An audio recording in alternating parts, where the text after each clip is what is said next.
मशहूर दिग्गज गायिका आशा भोसले का 92 साल की उम्र में निधन। मुंबई के ब्रीच कैंडी अस्पताल में ली अंतिम सांस। पूरी म्यूजिक इंडस्ट्री में शोक की लहर।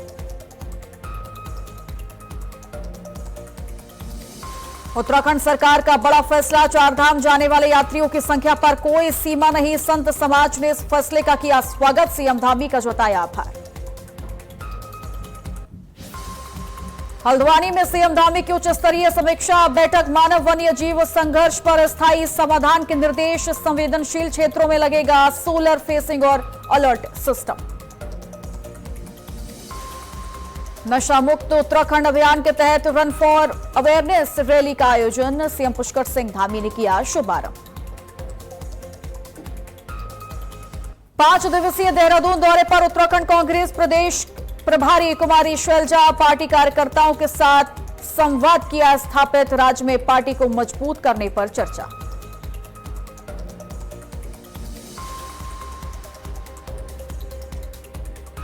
नमस्कार, स्वागत है आपका आज की खबर में। आपके साथ मैं हूं चित्रा सिंह और आप देख रहे हैं हमारा खास बुलेटिन देवभूमि। साथ ही अब आप जुड़ सकते हैं मेरे साथ भी मेरे सोशल मीडिया प्लेटफॉर्म से नीचे दिए गए सोशल मीडिया हैंडल के जरिए। तो चलिए बुलेटिन की शुरुआत कर लेंगे, जहां भारतीय संगीत जगत के लिए आज का दिन अत्यंत दुखद है।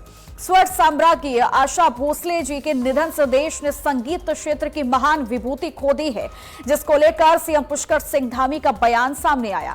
उन्होंने एक्स पर पोस्ट करते हुए आशा भोसले के निधन पर दुख जताया। उन्होंने लिखा कि आशा जी ने 6 से ज्यादा दशकों तक अपने सुरों से संगीत की दुनिया को समृद्ध किया। उनका निधन संगीत जगत के लिए अपूरणीय क्षति है।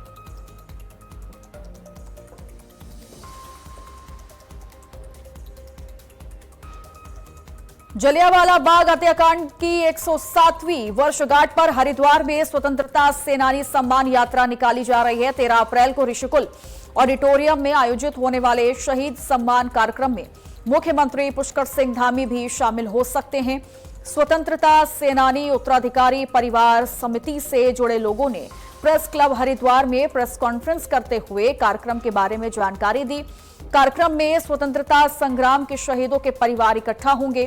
तमाम स्वतंत्रता संग्राम सेनानियों में परिवार को मुख्यमंत्री सम्मानित करेंगे।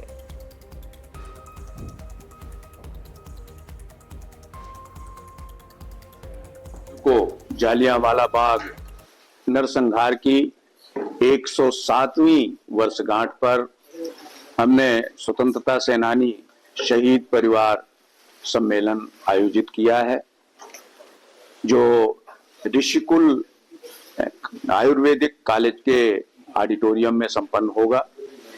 इस कार्यक्रम में स्वतंत्रता सेनानी सम्मान यात्रा भी निकाली जा रही है, जो शहीद जगदीश वत्स पार्क जटवाड़ा पुल से आरंभ होगी। आज नैनीताल के कैची धाम में श्रद्धालुओं की भारी भीड़ उमड़ने से क्षेत्र में वाहन रेंगते हुए नजर आए, जिससे पहाड़ की ओर जाने वाले यात्रियों को परेशानी का सामना करना पड़ा। सुबह तड़के करीब 5 बजे से ही बाबा नीम करौली के दर्शन के लिए श्रद्धालुओं की लंबी कतारें मंदिर गेट से लेकर मुख्य सड़क तक नजर आई। देखते ही देखते भीड़ इतनी ज्यादा बढ़ गई कि कैची धाम मार्ग पर वाहनों की आवाजाही प्रभावित हो गई और जाम की स्थिति बन गई। भवाली भीमताल से शटल सेवा से वाहन चलते रहे। जाम के चलते भवाली अल्मोड़ा और हल्द्वानी रूट पर चलने वाले यात्री परेशान रहे।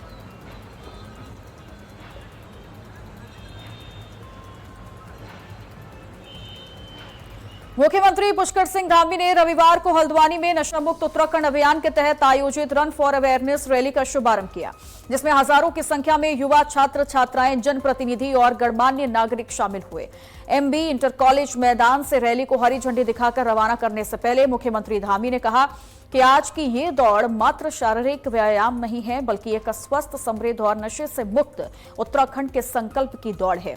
जब आप सभी यहां से कदम आगे बढ़ाएंगे तो ये संदेश पूरे प्रदेश में जाना चाहिए कि उत्तराखंड का युवा नशे को ना कह रहा है और जीवन को हां कह रहा है। मुख्यमंत्री ने आगे कहा कि नशा एक साइलेंट वॉर की तरह काम कर रहा है और इसका सबसे बड़ा निशाना हमारी युवा शक्ति है। उन्होंने कहा कि मजाक मजाक में युवा नशे की चपेट में आ जाते हैं और वहां से लौटना बहुत मुश्किल हो जाता है। ये ना सिर्फ व्यक्ति बल्कि पूरे परिवार की खुशियों को संकट में डाल देता है।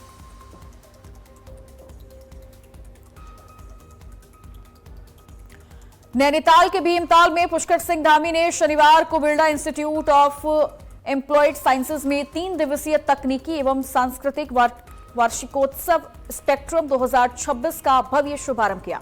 इस दौरान मुख्यमंत्री ने संस्थान के कंप्यूटर साइंस और इंजीनियरिंग विभाग के नवनिर्मित भवन का उद्घाटन भी किया। कार्यक्रम को संबोधित करते हुए मुख्यमंत्री ने कहा कि इस आयोजन और नए भवन से विद्यार्थियों के आधुनिक शिक्षा, अनुसंधान और नवाचार के नए अवसर खोलेंगे। उन्होंने युवाओं को देश का भविष्य बताते हुए कहा कि उनकी प्रतिभा और संकल्प देश को सुरक्षित और मजबूत बना रहे हैं। मुख्यमंत्री ने पूर्व राष्ट्रपति एपीजे अब्दुल कलाम को याद करते हुए कहा कि भारत में प्रतिभाओं की कमी नहीं है, जरूरत केवल उन्हें सही दिशा देने की है।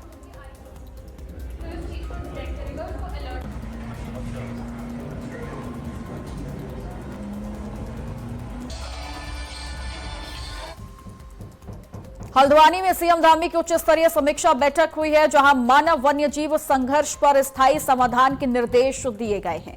ये बड़ी खबर है, जहां संवेदनशील क्षेत्रों में सोलर फेसिंग और अलर्ट सिस्टम लगेगा। पर्यटन सीजन को लेकर ट्रैफिक और पार्किंग व्यवस्था सुदृढ़ करने के आदेश दिए गए हैं। ऑपरेशन प्रहार के तहत हुड़दंग और नशाखोरी पर सख्ती बरती जाएगी। जमरानी बांध परियोजना समय पर पूरी करने के निर्देश दिए गए हैं। साथ ही बिंदु खत्ता को राजस्व गांव बनाने की प्रक्रिया तेज की गई है। तो बड़ी जानकारी, बड़ी खबर आपको बता रहे हैं, जहां कई बड़े निर्देश मुख्यमंत्री पुष्कर सिंह धामी के द्वारा दिया गया है, जिसमें हल्द्वानी में आज देखिए इसी मसले पर उच्च स्तरीय समीक्षा बैठक का आयोजन किया गया, जिसमें मानव वन्य जीव संघर्ष पर स्थायी समाधान के निर्देश दिए गए। संवेदनशील क्षेत्रों में अब सोलर फेसिंग और अलर्ट सिस्टम लगेगा। पर्यटन सीजन को लेकर ट्रैफिक और पार्किंग व्यवस्था को सुदृढ़ करने के निर्देश दिए गए हैं और ऑपरेशन प्रहार के तहत नशाखोरी पर लगाम लगाई जाएगी। जमरानी बांध परियोजना समय पर पूरा किया जाए। साथ ही बिंदु खत्ता को राजस्व गांव बनाने की प्रक्रिया भी तेज की जाए। ये निर्देश आदेश मुख्यमंत्री पुष्कर सिंह धामी द्वारा उच्च स्तरीय समीक्षा बैठक के बाद दिया गया है।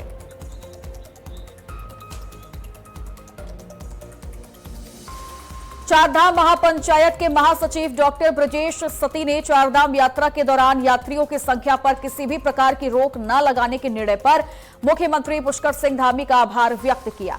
उन्होंने कहा कि ये निर्णय चारधाम यात्रा से जुड़े तीर्थ पुरोहितों, पंडा समाज और स्थानीय लोगों के हित में अत्यंत महत्वपूर्ण है। डॉक्टर सती ने बताया कि आगामी 19 अप्रैल से चारधाम यात्रा प्रारंभ हो रही है।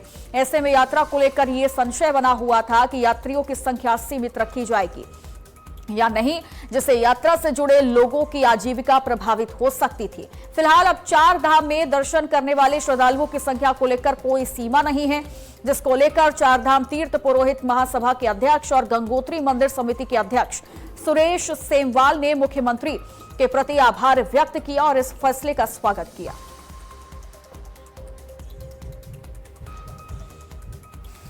पावनी भागीरथी गंगा के कपाट 19 अप्रैल को श्रद्धालुओं के लिए खोल दिए जाएंगे और बहुत बहुत धन्यवाद देना चाहता हूँ। खूब शुभकामनाएं उनको, बहुत बहुत उनका हम पर एहसान है चारों धाम पर।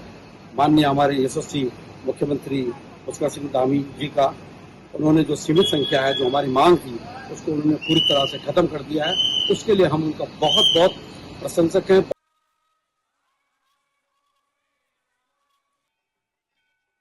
आप लोगों को सूचना देना चाहूंगा कि हमारी उत्तराखंड सरकार ने एक बहुत महत्वपूर्ण निर्णय चारधाम यात्रा से संबंधित लिया है और मैं अपने प्रदेश के यशस्वी मुख्यमंत्री श्री धामी जी का बहुत बहुत आभार व्यक्त करूंगा कि आपने जो चारधाम में सीमित संख्या थी, उस सीमित संख्या को खत्म करके यात्रा को सुगम, सुव्यवस्थित और उत्तराखंड में रोजगार एवं आर्थिकी को देखते हुए यह पहल की। उसके लिए मैं चारों धामों की ओर से आपका बहुत बहुत आभार व्यक्त करता हूं। माननीय मुख्यमंत्री जी द्वारा सन 2022 से जो सीमित संख्या की बाध्यता चारों धामों में लागू की गई थी, उन्होंने वो हटा दी है। हम उनका दिल से आभार व्यक्त करते हैं और चारों धाम के पंडा पुरोहित, तमाम स्टेक होल्डर, टैक्सी यूनियन, सब धामी जी को जो है धन्यवाद देते हैं। उन्होंने यह हमारी जो है ये पीड़ा थी काफ़ी समय से लंबित थी, हम उनका धन्यवाद करते हैं। और आने वाले टाइम में धामी जी अभी युवा हैं, उत्तराखंड को आगे ले जाने का प्रयास कर रहे हैं, हम उनके साथ हैं। और धामी जी से हमारा यही निवेदन है कि ये जो चार धाम यात्रा है सुचारू चले, तमाम जो रास्तों में जो पुलिस द्वारा जो बैरिकेडिंग लगाई जाती है उनको भी हटाया जाए। ये चली आई ही परंपरा के अनुसार उत्तराखंड से चार धामों की यात्रा की शुरुआत आगामी 19 तारीख से होगी और अक्षय तृतीया के दिन गंगोत्री यमुनोत्री मंदिर के कपाट खुलेंगे। जिस तरह से एक संशय था कि चारों धामों में यात्रियों की संख्या के निर्धारण को लेकर के, लेकिन उत्तराखंड के माननीय मुख्यमंत्री पुष्कर सिंह धामी जी द्वारा ये स्पष्ट कर दिया गया है कि जो यात्रा काल है वर्ष 2026 का, इसमें यात्रियों की संख्या का कोई निर्धारण नहीं किया जाएगा। निश्चित रूप से उनके द्वारा जो पहल की गई है यह स्वागत योग्य है। हम चारों धामों के तीर्थपुरोहित पंजाब समाज के लोग सभी लोग जो है माननीय मुख्यमंत्री जी को इसके लिए आभार व्यक्त करते हैं और निश्चित रूप से उनके मार्गदर्शन में यह यात्रा सफल रहेगी और ऐतिहासिक रहेगी। उत्तराखंड कांग्रेस प्रदेश प्रभारी कुमारी शैलजा अपने 5 दिवसीय दौरे पर देहरादून पहुंची, जहां उन्होंने देहरादून में पार्टी कार्यकर्ताओं के साथ संवाद स्थापित किया। इस दौरान मंच पर प्रदेश अध्यक्ष गणेश गोदियाल, नेता प्रतिपक्ष यशपाल आर्य, उप नेता भुवन कापड़ी के साथ कई विधायक और वरिष्ठ नेता मौजूद रहे। कार्यक्रम में सभी नेताओं ने एकजुटता का संदेश देते हुए बीजेपी को प्रदेश से उखाड़ फेंकने का संकल्प दोहराया। और वहीं प्रदेश प्रभारी कुमारी शैलजा ने कार्यकर्ताओं को संबोधित करते हुए कहा कि पार्टी को मजबूती देने के लिए सभी को एकजुट होकर चुनाव लड़ना होगा, तभी बीजेपी को जड़ से खत्म किया जा सकता है। कि जहाँ चुनाव आता है तो चुनाव से पहले लग जाता है उनको कि बस अब जल्दी से हर जगह आधे कच्चे आधे पक्के प्रोग्राम जो उसमें फिर उद्घाटन करने का एक सिलसिला होता है, इस तरह की चीजें चलती है काम। लेकिन यहाँ पर जिसको ये डबल इंजन सरकार कहते हैं उसका यहाँ पर कोई फायदा उत्तराखंड को मिला नहीं है। ऑपरेशन प्रहार के तहत दून पुलिस की नाइट स्ट्राइक जारी है। ये बड़ी जानकारी आपको दे रहे हैं, जो एसएसपी के नेतृत्व में शहर भर में सघन चेकिंग अभियान चलाया जा रहा है। वीवीआईपी दौरे और वीकेंड को लेकर हाई अलर्ट जारी किया गया है। नगर और ग्रामीण क्षेत्रों में औचक छापेमारी की जा रही है, जहां होटल, पब और रेस्टोरेंट्स में नियमों की जांच की जा रही है। साथ ही जो संदिग्ध व्यक्ति हैं उनसे भी पूछताछ की जा रही है और जो भी संदिग्ध व्यक्ति पाए गए उन्हें थाने लाया गया है। देर रात तक पुलिस की कार्रवाई लगातार ऐसे ही जारी रही है।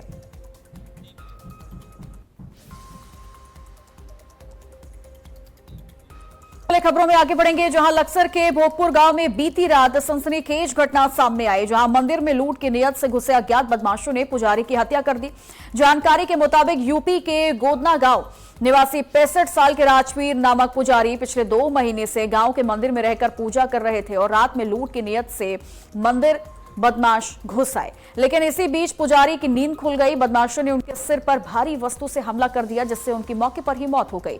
घटना के बाद आरोपी बदमाश फरार हो गए। जानकारी पर पहुंची पुलिस ने शव को पोस्टमार्टम के लिए भेज दिया है और जांच शुरू कर दी है।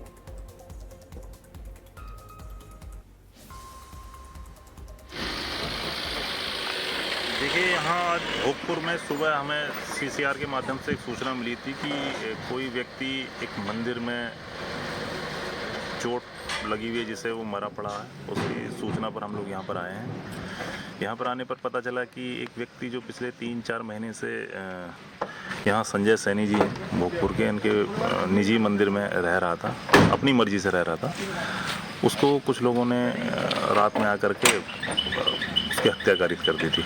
इस सिलसिले में यहाँ पर आया। तो कोई तहरीर वगैरह आई मिली है सर? हाँ, इस संबंध में जो जिनके मंदिर में जी संजय सैनी जी हैं उन्होंने एक तहरीर दी है। तहरीर पर विधिक कार्रवाई की जा रही है। रुड़की में बीएसएम चौक के पास स्थित विनय विशाल अस्पताल में अचानक भीषण आग लगने से हड़कंप मच गया। बताया जा रहा है कि आग अस्पताल के फिजियोथेरेपी सेंटर में लगी, जिसके बाद कुछ ही देर में धुआं पूरे अस्पताल में फैल गया। धुएं की वजह से मरीजों और उनके तीमारदारों में अफरा तफरी मच गई। हालात उस समय और गंभीर हो गए जब अस्पताल की बिजली सप्लाई बाधित हो गई और कई जरूरी मशीनें अस्थायी रूप से बंद हो गई। हालांकि अस्पताल स्टाफ की सूझबूझ और तत्परता से सभी मरीजों को सुरक्षित बाहर निकाला गया।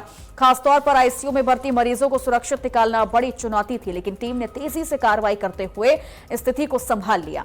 जानकारी मिलते ही फायर ब्रिगेड की टीम मौके पर पहुंची और कड़ी मशक्कत के बाद आग पर काबू पाया गया।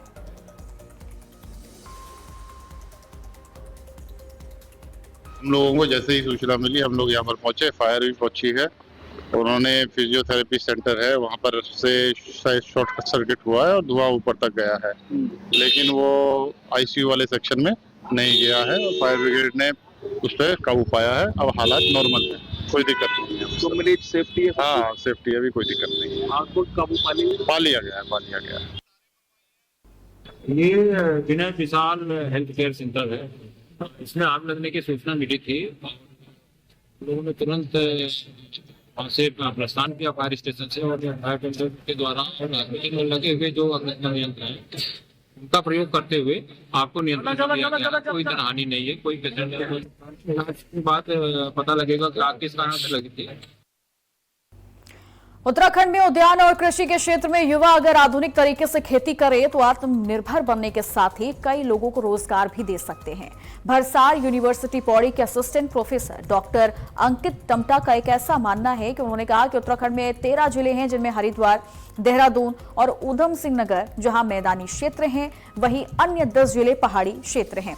यहाँ फलों के साथ साथ सब्जी, मेडिसिनल प्लांट जैसे कीवी, ड्रैगन फ्रूट, आम, लीची, सेब आदि तरह तरह की कैश क्रॉप उगाकर युवा आत्मनिर्भर बन सकते हैं।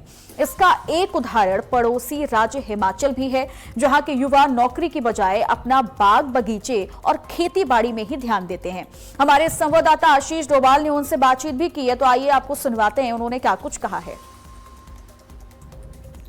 अभी मैं मौजूद हूँ देहरादून में और मेरे साथ डॉक्टर अंकित टमटा हैं, भरसार यूनिवर्सिटी में प्रोफेसर हैं। आइए उनसे कुछ बातचीत करते हैं कि उत्तराखंड में जो युवा है वो उद्यान के क्षेत्र में कैसे जो है आगे बढ़ सकते हैं, कैसे काम कर सकते हैं, कैसे भरसार यूनिवर्सिटी में वो प्रयोग कर रहे हैं, नए नए बीज जो है हाइब्रिड बीज जो है वहाँ पर उगा रहे हैं। आइए सीधे बातचीत करते हैं डॉक्टर अंकित टमटा से। जी सर, कैसे देखते हैं आप उत्तराखंड में युवाओं को क्या क्या उद्यान के क्षेत्र में करना चाहिए? सबसे पहले तो हमको ये समझना होगा कि उत्तराखंड में हमारे पास 13 जनपद हैं। इसमें हमारे 3 जनपद जो मैदानी क्षेत्र के हैं, जिसमें हरिद्वार, ऊधम सिंह नगर और देहरादून है, और जो शेष जनपद है हमारे कुमाऊं और गढ़वाल के, वो हमारे पर्वतीय इलाके हैं। जो पर्वतीय क्षेत्र है हमारे यहाँ पर शीतोष्ण बागवानी, जिसमें जब हम फलों की बात करते हैं तो सेब, नाशपाती, आड़ू, खुमानी, अखरोट और नट फ्रूट्स की बहुत ज्यादा संभावना है। इसी तरीके से पहाड़ी क्षेत्रों में पुष्पों में रोज, ग्लैडियोलस, कार्नेशन, जरबेरा, इसकी बहुत अच्छी संभावना है। मेडिसिनल प्लांट्स की जब हम बात करते हैं तो तमाम तरह के मेडिसिनल प्लांट्स हैं जिसकी खेती हमारे युवा कर सकते हैं। इसी तरीके से एक अरोमा क्रांति भी प्रदेश में लानी है, जिसमें जो एरोमेटिक प्लांट्स है उसमें एक सेंट होता है अरोमा, उसको जो है प्रदेश सरकार जो है उसमें बहुत अच्छा काम कर रही है। इसके साथ ही सब्जी उत्पादन की जब हम बात कर रहे हैं तो तरह तरह की सब्जियां, जिसमें हमारा गोभी है, फूल गोभी है, ब्रोकली है, ब्रुसेल स्प्राउट्स है, प्याज की खेती है, लहसुन है, मसालों में अदरक है, हल्दी है। ये कुछ ऐसी फसलें हैं जिसमें अदरक, हल्दी और लहसुन है। इसको जंगली जानवरों से भी काफी कम नुकसान होता है। और इसी कड़ी में जब हम आगे बढ़ते हैं तो कीवी फ्रूट, ये कीवी फ्रूट जो है गेम चेंजिंग क्रॉप है आने वाले समय में उत्तराखंड के लिए, और इसकी बहुत ज्यादा संभावना है। इससे जंगली जानवर भी बहुत कम नुकसान पहुंचाते हैं। और जब हम मैदानी क्षेत्र में आते हैं तो मैदानी क्षेत्र में आजकल जो ड्रैगन फ्रूट है इसकी बहुत ज्यादा संभावना है, एक बहुत अच्छा प्राइस जो है इसे मार्केट में मिल रहा है। तो जो प्रदेश के युवा हैं वो ड्रैगन फ्रूट की खेती की तरफ आए, और इसमें जो हॉर्टिकल्चर डिपार्टमेंट है उत्तराखंड का, उन्होंने जो देहरादून जनपद है और जो अन्य जनपद है उसमें ड्रैगन फ्रूट की स्कीम लाई है, और जो कि बहुत अच्छी सब्सिडी प्रदेश सरकार युवाओं को दे रही है। तो युवाओं को जो है इस स्कीम का लाभ लेना है और ड्रैगन फ्रूट की खेती में आए। ऊधम सिंह नगर हमारा है, हरिद्वार है, देहरादून है, यहाँ पे बहुत अच्छी संभावना है जिसमें ड्रैगन फ्रूट की खेती की जा सकती है। इसी के साथ आम, अमरूद, कटहल, लीची के नाम तो पूरे विश्व में जो है देहरादून की लीची को जाना जाता है, जैसे बिहार की लीची।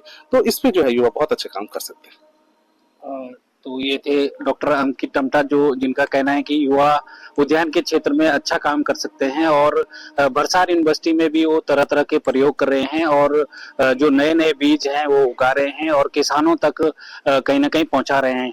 आज की खबर के लिए मैं आशीष डोभाल। टिहरी में देखिए बड़ा हादसा हो गया, जहां पिकअप वाहन 100 मीटर गहरी खाई में जा गिरा है। हादसे में चालक की मौके पर मौत हो गई है, जबकि एक घायल को सुरक्षित बाहर निकाल लिया गया है। एसडीआरएफ ने तुरंत रेस्क्यू ऑपरेशन चलाया। घनसाली क्षेत्र के घुत्तू के पास यह हादसा हुआ है, जहां खाई में गिरे वाहन में 2 लोग और एक खच्चर सवार थे। पुलिस ने शव को कब्जे में ले लिया है, पोस्टमार्टम के लिए भेज दिया है और आगे की कार्रवाई भी शुरू की गई है। तो इस हादसे में 1 लोगों की मौत हो गई है, जबकि एक घायल बताया जा रहा है, जिसे फौरन अस्पताल भिजवा दिया गया है। शिवपुरी जनपद टिहरी गढ़वाल क्षेत्र स्थित यूसुफ बीच पर गंगा नदी में डूबे युवक का शव एसडीआरएफ टीम द्वारा 5 दिन के बाद बरामद कर लिया गया। आपको बता दें कि पिछले 5 दिनों से एसडीआरएफ टीम द्वारा लगातार गंगा नदी में संभावित स्थानों पर स्कूबा डाइविंग, राफ्टिंग और आधुनिक उपकरणों की सहायता से गहन सर्चिंग की जा रही थी, जिसके बाद बीते दिन पोस्ट डालवाला से SDRF team head constable Arjun Pawar के नेतृत्व में फूल चट्टी क्षेत्र के पास एक युवक का शव बरामद करने में सफलता हासिल हुई, जिसके बाद जरूरी कार्रवाई के बाद शव को जिला पुलिस के सुपुर्द कर पोस्टमार्टम के लिए भेज दिया गया। इन्हीं खबरों के साथ हमारे खास बुलेटिन देवभूमि में आज के लिए बस इतना ही। साथ ही अब आप जुड़ सकते हैं मेरे साथ भी मेरे सोशल मीडिया प्लेटफॉर्म से नीचे दिए गए सोशल मीडिया हैंडल के जरिए। नमस्कार।